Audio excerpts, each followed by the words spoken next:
Yeah, look, I think the federal officials, the White House, Dr. Birx, the secretary, they're sending the exact wrong message. They've learned nothing in 6 months. They're saying the same thing they said about the economic reopening. Just do it. Just do it. It will be fine. No, don't just do it. It wasn't fine. We learned that lesson. Do it if you have the virus under control. Do it if you have the safeguards in place. Do it carefully. Let's understand that what Cuomo is really advocating for here is lockdown until Election Day. New York is locked down. Cannot eat inside, cannot gather in places, told to wear masks everywhere, told to social distance. They're arresting people that are violating these things now. New York is locked down. Other parts of the country are also in various stages of lockdown, right? I mean, they're not yet at the point where they're able to monitor you inside your house, but I'm not sure that they're never going to get there. In terms of your outside life, what you can do outdoors, all kinds of restrictions still. So what are we seeing here? We have record high cases, and there's plenty of data to point to the caseload falling, especially ICU hospitalization in Arizona, in several other important states right now. If you look at it, the ICUs are getting more freed up in Florida, more freed up in Arizona. So it seems to anyone who's looking at this with objective eyes that the virus is spreading across the country because that's what this virus does. And I know that seems like a tautology. It seems like, well, of course, Buck. But no, there are people who don't seem to accept that. They think if only we had more mask wearing, if only we did as we were told, like good little boys and girls, we wouldn't have this problem. It's just not true. It's just not true.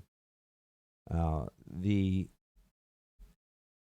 dictates of people like Cuomo are based in a dishonesty. The dishonesty is that New York did not suffer through the worst of this epidemic of any place in the entire country, which it did, and had more people die here per capita than anywhere else really in the world, which we did.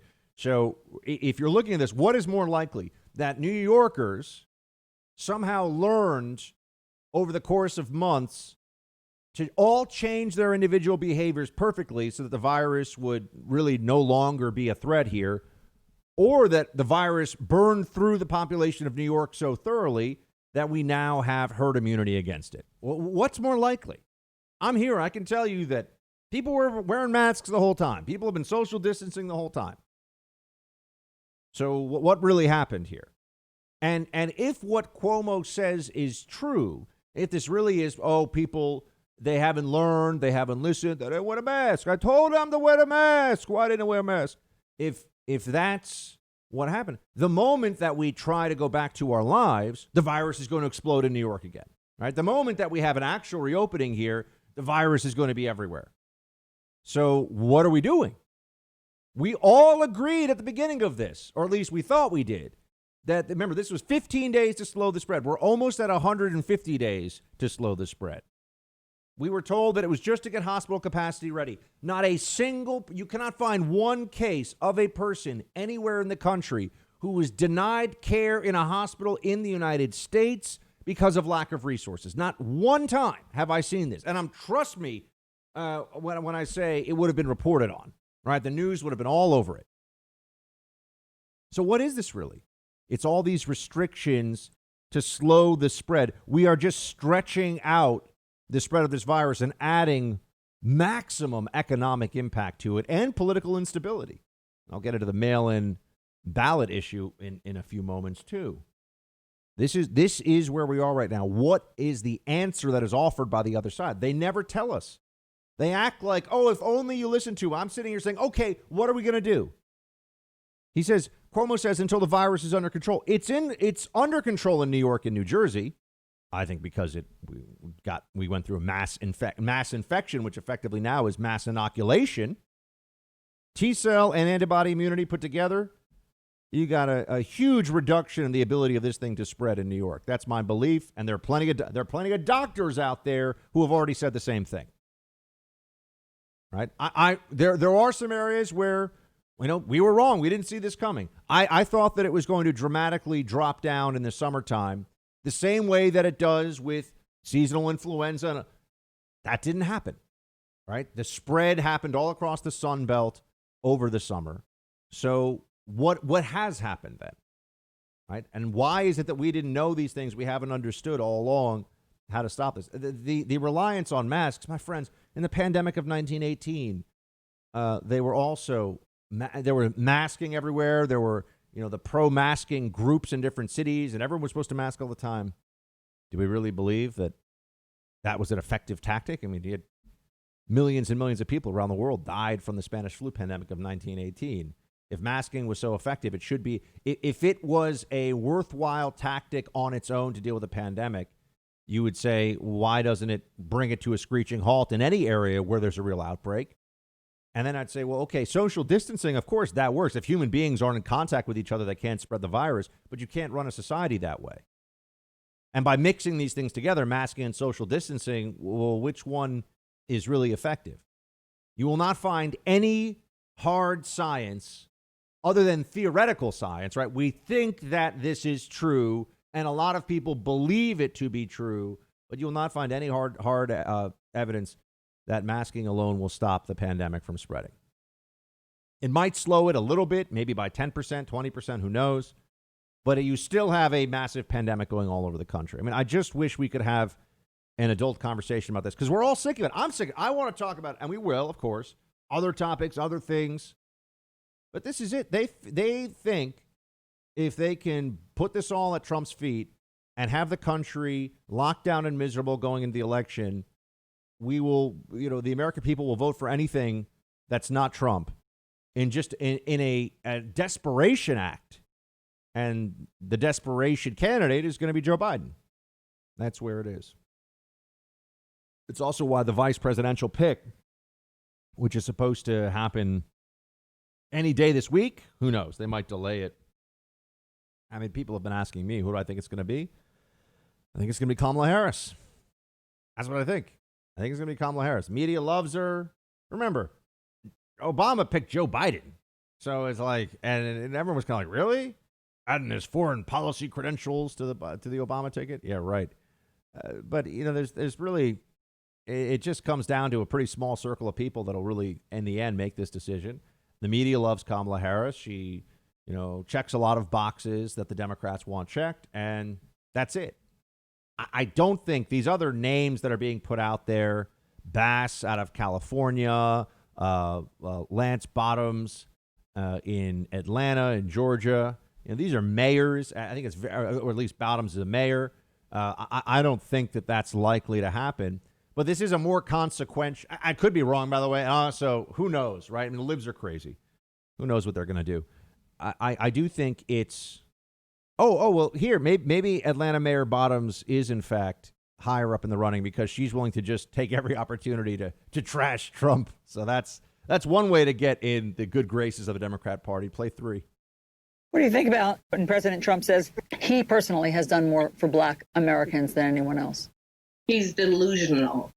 He's a narcissist and he is delusional.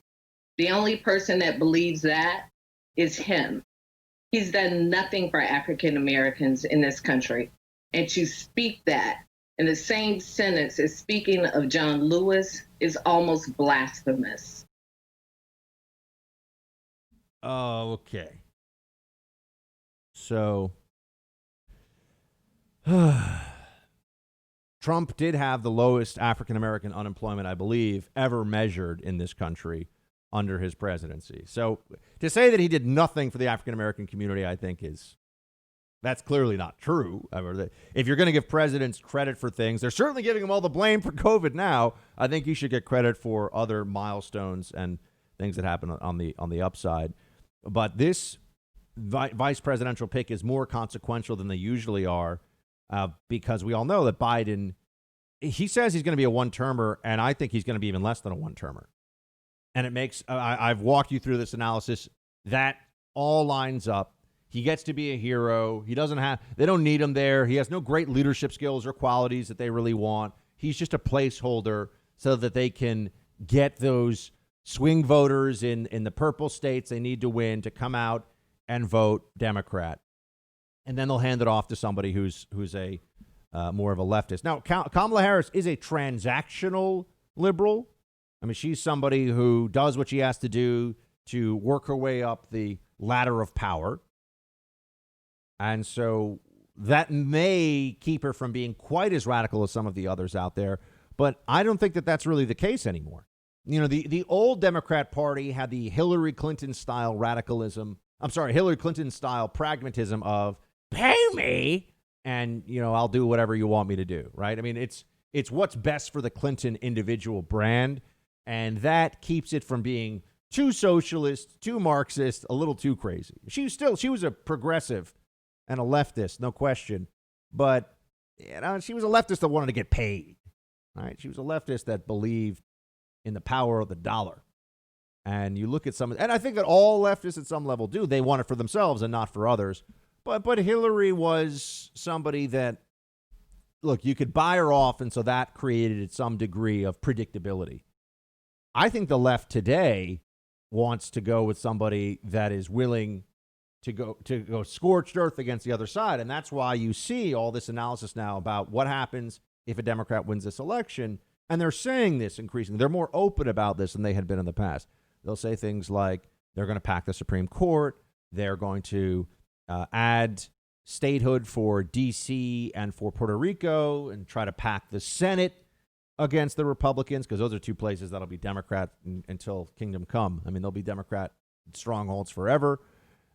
They're trying to do things that will structurally, amnesty, of course, structurally change American politics so that we have one party rule in this country.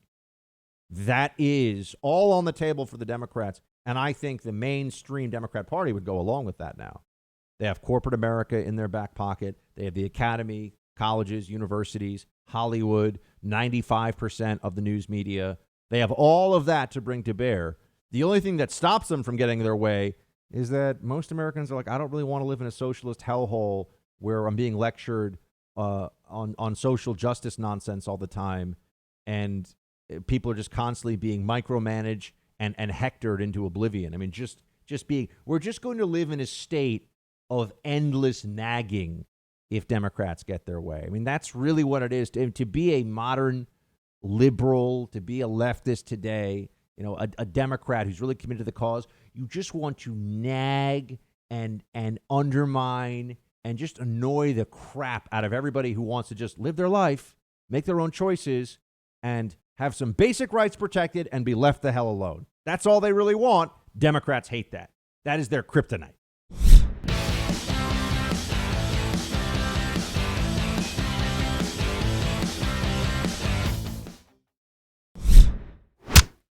You all know it's not my name on the ballot. It's Medicare for All, the Green New Deal, fighting against structural racism, really, truly trying to combat poverty in our country with the Boost Act, ending discrimination with the auto insurance industry, and really taking on the corporate bullies. So know all of that right now is on this ballot. And I can't thank you all enough for being part of this journey with me. I can't wait to show our nation that this is what people want right now. They want real change, and they want it now. Rashida Tlaib saying it. It's all about the left-wing agenda on the ballot. Doesn't really even matter whether it's Biden or anybody else for that matter. The Democrat Party has its priorities, and this is the plan. This is the plan. AOC also, you know, that Congress is certainly on board with this. They're radical. They're leftist. Play clip 9. When you are put into a really high-pressure situation, that's when people start to change. That's when they start to shift. That's when they start to hedge back on their values. And that's why you see so much squirming in Washington right now. That's why that's why you aren't seeing the political courage that we need, which is why it's so important that we have folks like Ilhan who are anchoring our Congress around a moral center that is accountable to everyday people and not lobbyists or corporations that are looking to make a buck off of our public good, off of our public institutions. And we have so much of that right now, which is why it's so important that we use this opportunity to organize and to expand our base. AOC said something very important there. And I know I make a lot of jokes about AOC, as do others, but I mean this. She said something very important, that Ilhan Omar and other far-left members of the Democrat Congress are now anchoring a moral center of their party. Now, I often talk to you about how I view the Democrat Party as largely immoral and chasing what feels good, what is useful for the purposes of power and control, for a mentality, for an ideology that is largely anti-God, anti-individualism, anti-objective reality, and I stand behind all of that. But as I've told you, white liberals are actually they are the anti-God movement within America. There's white liberals who aren't really religious, don't really believe in that stuff. And that disparity between those who believe in God and those who don't, between Democrats and Republicans, if it weren't for minorities who are Democrats, who are more connected to their church and to their religion, would be even more apparent. But when she says a moral center of the Democrat Party, understand that she means to declare socialism and the different policy dictates of the Democrats as inherently moral, right? That having this, and what this means is that people can make a determination, people in power can make a determination about what can be taken from you by force by the state, and that your success or your individual choice is only subject to the whims of the state. There is no natural law. There's no natural right. There's none of that. It's whatever the government decides your rights are, that's what they are, right? This is whether you want to talk about cultural Marxism or the economic implications of this, all of that points in the same direction. So the moral center of the Democrat Party becomes the state in place of God. That's what you have to know. And so there's an essential truth that she is getting at here. That the moral core the Democrats believe in is not that there is objective right and wrong, that there are principles that are true in all cases that should be applied to all moral questions, that they are universal and eternal. None of that, right? Inalienable rights, all of that is that's all just nonsense. That's all just, blah, blah, blah, claptrap. No, what they see is the government in the actual role of determining what is right and what is wrong. The government tells you what you can and cannot do in any sphere that it chooses and determines it on a whim in real time based on whoever's in power. This is a huge doorway open for totalitarianism. I'm not saying we're going to become totalitarian tomorrow, but once that mentality is adopted, how far are we from even a modern totalitarian state like China? A generation or two, maybe? I can't believe we're losing our house that we didn't even sell. That's what Deborah said when she found out that she was the victim of home title theft, which is a crime that can actually cost you your home. Here's how it works. The bad guys find your information online, and then they forge your signature stating that you sold your home to them. You often won't find out about this until the payments or eviction notice arrives. You've got to protect yourself from this growing crime. The FBI is warning people about it frequently. Go to Home Title Lock. That's the place that can create a virtual barrier around your home's title online.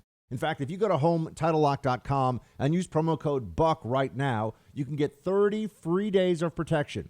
That's HomeTitleLock.com, promo code BUCK.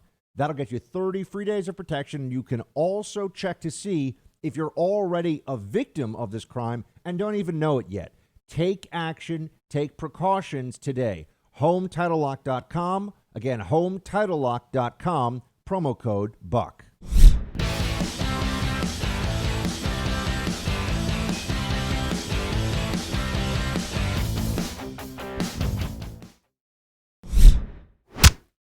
The CARE Act, or CARES Act, or whatever they're calling it, the rescue bill of the economy is run out. And so now we get to play our favorite game. Who wants to play chicken on the roadway with Nancy Pelosi? With Chardonnay Socialist Nancy. I'm never going to take my foot off the pedal. I'm coming for you. You better turn off the road or else. Who wants to see if Nancy's going to blink first? I don't know. This is what she likes to do, especially with the political temperature as high as it can possibly be. And the more suffering and misery that can happen in the meantime, the better. Why is this in any way an issue right now when we could just have an extension of the benefits for a week or two while they finish negotiation? No, Nancy wants Americans to feel pain. No pain, no gain. Insane in the membrane. Nancy is all about it. And here she is telling everybody that it's all, oh, what a surprise. It's all Republicans' fault. Play 11. Right now, today, we have an emergency. A building is on fire, and they're deciding how much water they want to have in the bucket. This is very important to stop. Millions of people could have fallen into poverty without the $600. They're so fussy about any anecdotal information they may have about somebody not going to work because they make $600 on this, but so cavalier about big money going to companies that really shouldn't be having it. So the $600 is very important in the lives of the American people. When you want to speculate about stabilization and this or that, if and when, that's for another day. Okay. For right now, we have an emergency. But Nancy wants to hold up the emergency. She doesn't want to do anything. We've seen this before. Who was it that was stalling twice to get a bill passed to get money to the American people? It was Nancy Pelosi and her lunatic Democrats. So we've already seen this. We've already been to this place. Sure enough, now we are having the same argument, the same fight, because the Democrats see political advantage in it. That's what's actually happening. That's what's going on right now. And I think that they walked into a bit of a trap here because, remember, once you turn on $600 a week unemployment, in addition to whatever state unemployment one gets, those are pretty generous benefits. Now, and I saw some messages about this last night I was reading. I understand this is a different situation, right? That the government mandated the shutdown of the economy. People lost jobs. People that I know very well, friends of mine, lost jobs because of government policy. They absolutely should be helped.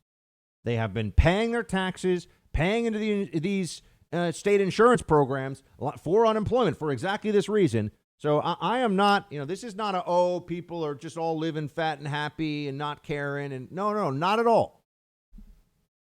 But you can see that at some point, there does have to be some mechanism to incentivize going back to work, especially for those whose jobs pay them less than they are currently getting on unemployment. If somebody told me, well, I love my job, so I'm probably a bad example. I would probably do the show if I was getting paid, the same amount to not work anyway. But that's the truth. I know that sounds, Buck. It is true, though. I probably would do it anyway. Producer Mark would be sending us postcards from the beach in Jamaica, but I would still be doing this show. Correct. Yeah. So for most people, though, it's a reasonable thing for them to say, I don't want to expose myself to possibly getting this virus, and also I want to get paid even more money, and so they're going to stay home. So what is the big political fight here? Democrats get to posture as Santa Claus. They love this. Oh, just give people more money, endless amounts of more money, especially going to election. Republicans are saying we got to get people back to work because we have lulled ourselves into a false sense of economic security, where the government can effectively pay bills, and the debt bomb that we are running. I mean, we're running up a debt bomb at multiple levels. We're running up a debt bomb at the national level. It's the most prominent one, $25 trillion and counting. Very likely that we're going to be at $30 trillion in just a few years here, maybe sooner. So we're going to be at $30 trillion of debt soon, friends. Soon. That's absolutely mind-blowing. And there are, of course, consequences of this. And we've been in an unprecedented era of American financial dominance and prosperity, where we're still the global reserve currency. Once any of these things starts to shift, though, it's too late to change it back. right? And China, I think, is sensing real weakness on our behalf. There's a lot happening here in the background, a lot of structural pressure going on for our entire economy that no one's paying any attention to right now, or at least is not driving the political conversation. We're focused on how quickly and who are we going to get checks to keep the lights on at homes. And that's important. And I'm not saying it's not. But we also need to look at the bigger picture of how long do we really think this is sustainable? How much longer? And what happens when all of a sudden we don't have an expectation the government's just going to be writing checks for everybody, and we go back to industries where, the restaurant industry in New York, I think over 80% of restaurants in New York, and this is just one sector, but it's one that I know well from eating a lot of food, they didn't pay their full rent during the pandemic, and a pretty large percentage have paid almost no rent. Well, you might say, Buck, the landlords can afford that. Not all of them can. What happens to them? Then the banks are going to have properties that they're going to have to either lease or sell. How's that going to work? Right? How do you? There's going to be so much that we're going to have to, so much destruction of wealth and so much dislocation of assets. You're going to have to purge all of this. It's going to be a mess. A lot of people that haven't paid their rent in months and months. And the government, I think, is pretending, or at least the government perhaps is unwilling to face up to what it really means when they're paying such a large percentage of Americans' bills. What happens when they stop? But this is a bit like the normal debt conversation we have, where nobody wants to be the one to say, hey, everybody, the party's got to stop now before the party stops forever. No one is the one that wants to say that. Trump is at least weighing in to tell everybody, look, he's trying to help quarterback from behind the scenes, getting this another round of economic rescue, stimulus, whatever you want to call it. Play 14. The fact that I'm not over there with Crazy Nancy, no, I'm totally involved. I'm totally involved. And we're going to be doing some things that are very good because we don't think that look, what Chuck Schumer wants more than anybody, and I would say Nancy Pelosi would be second, they want to bail out cities and states that have done a bad job over a long period of time. Nothing to do with coronavirus or China virus or whatever you want to call it. They want to bail out cities and states. They want bailout money. They want $1 trillion in bailout money. And a lot of people don't want to do that because we don't think it's right. The Democrats have run some very bad states and some very, very bad cities. And a lot of people don't want to give them $1 trillion to reward them for doing a bad job. $1 trillion for state and local governments. A lot of that's supposed to go to Democrat-run cities. And they're going to make all kinds of claims about, well, what debts have they run up now? But were they really run up during the pandemic? Or were these structural issues from before? I mean, just think about it. The Democrats want to use this as a massive federal taxpayer-funded giveaway to states and cities that are blue strongholds, that have mismanaged their finances and are in some really dire economic straits. And they're going to raise taxes anyway. I mean, the cities are going to have a 1-2 punch, I think, pretty soon where, and this is true pretty much all major cities. I mean, certainly any city over 250,000 people, you're going to have a rush on taxes, right? People are going to run away from taxes. Because the services are going to start to go down. Crime is rising. People are going to want to leave cities. And meanwhile, those cities are going to become more desperate. And they're going to say, but wait, we want more of your tax dollars. That creates a death spiral for a city. People start to flee. I mean, that's the big worry in New York. And the highest earners are also the most mobile economically. That's just the case in our economy. The people with the most money have the greatest option to leave and go wherever they want, to leave a city, to leave a state entirely. And so that's what Democrats are trying to manage right now. They're trying to leverage the panic that the whole country is going through with this continuing wave of COVID-19 and get enormous payoffs courtesy of the taxpayer for states and cities like New York and Los Angeles and others that are going to want enormous bailouts. That's what the fight is over. So what are Democrats doing? Holding unemployment payments that people deserve and need, holding those hostage. That's what Democrats do.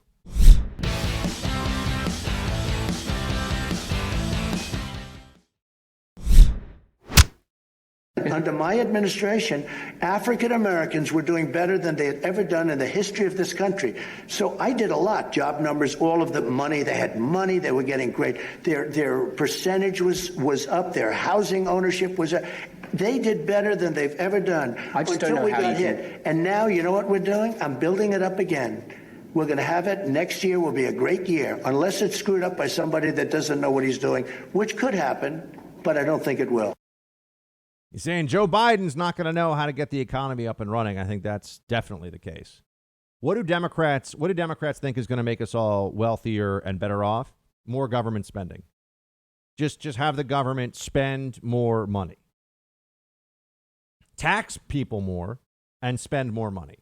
That's going to somehow make your life better. It's not going to work, but they will never change on this one because spending is also a form of power and control and social engineering, and they know that.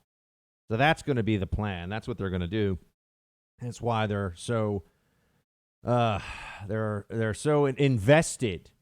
They're so invested in these massively expensive programs like the Green New Deal, because this ideologically appeals to them. Oh, the idea that we could spend trillions of dollars with the government in charge of all this. It's like these people have never interacted with anyone who works for the government. The government overwhelmingly doesn't care, is inefficient, is bloated, and is bad at what it does. Because there are no price controls, there are no incentives really in government, and the only accountability you get is from public perception. There's no market mechanism really. It's just, what do people think? Is the government doing a good job? Well, it's what we got. We need it. We got to deal with it. And this is why, yet another reason why I'm so concerned about what happens in the future of this country if the Democrats do in fact win. How are they going to win? Well, we know that vote by mail is a very big part of this. Here's what Chuck Schumer has to say about what we're seeing there. Play 6. We Democrats believe strongly that we have to have free and fair elections, that the mail must be delivered in a timely way because so many more people are going to vote by mail. So many more polling places need to be set up because of COVID. You can't be close together. There's a long list of things that are needed. And the good news is our Republican colleagues agree with a few of them, but some they don't agree with. And we are discussing why we think they need them. And they'll counter with us in the room, Mnuchin and Meadows. Yep. Vote by mail. If they can get vote by mail, they think they can win. They don't care how much cheating there is as long as they win. And if they don't win, they'll claim there was cheating because of vote by mail. It's perfect, folks. It's perfect how all that works, isn't it? Just another thing, I want to throw this in the mix. A note on TikTok. Yesterday, I talked to you about TikTok and the president saying it has to be sold by September 15th. This is the Chinese social media app, has 800 million users worldwide. I believe 100 million users in the U.S. It's considered the fastest growing social media app of all time. It's supposed to be worth $100 billion. It is highly addictive if you start to use it. I can tell you that. I just watch people cooking and basting steaks all day. Is it really an espionage threat? Because people have been asking me this. Is it really an espionage threat? And I say, maybe. How is it a national security threat? I view this as there are two levels. There are two levels on this one. And the president weighed in on this during his Axios interview. Play 15. We had a great conversation. He called me to see whether or not how I felt about it. And I said, look, it can't be controlled for security reasons by China. Too big, too invasive, and it can't be. And here's the deal. I don't mind if, whether it's Microsoft or somebody else, a big company, a secure company, very, very American company, buy it. It's probably easier to buy the whole thing than to buy 30% of it. Because I say, how do you do 30%? Who's going to get the name? The name is hot. The brand is hot. And who's going to get the name? How do you do that if it's owned by two different companies? So my personal opinion was you're probably better off buying the whole thing rather than buying 30% of it. I think buying 30% is complicated. And I suggested that he can go ahead. He can try. We set a date. I set a date of around September 15th. at which point it's going to be out of business in the United States. But if somebody, and whether it's Microsoft or somebody else buys it, that'll be interesting. So what we have here, and this is a short version of what could be, I suppose, a much longer conversation. What we have is TikTok, which is owned by ByteDance, which is a Chinese company and therefore has ties to the Chinese Communist Party. Is it an espionage threat? Maybe. Not the same way that Huawei, which has already been banned, would be, where there are concerns that they could intentionally leave open a backdoor in their software or in their hardware. The bigger issue is influence operations. And that's much more pernicious because it's much harder to pinpoint that and find out. And we've seen what a little bit of Facebook ad buy from some Russian hackers does to U.S. political discourse. Can you imagine with TikTok, with the minor changes that they could make to their algorithms, the ways that they could try to influence the political conversation in this country? That's part of it. And then also, China bans the U.S. from having Facebook and Google and these mega companies. It won't give access to the Chinese market. So why shouldn't we respond in kind? That's a question that I don't see asked nearly enough. This is really as much an economic war as it is anything else.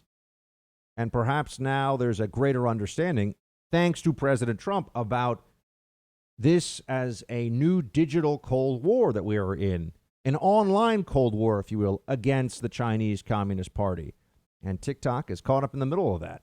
I hope Microsoft buys it, though, because I like watching those steak videos.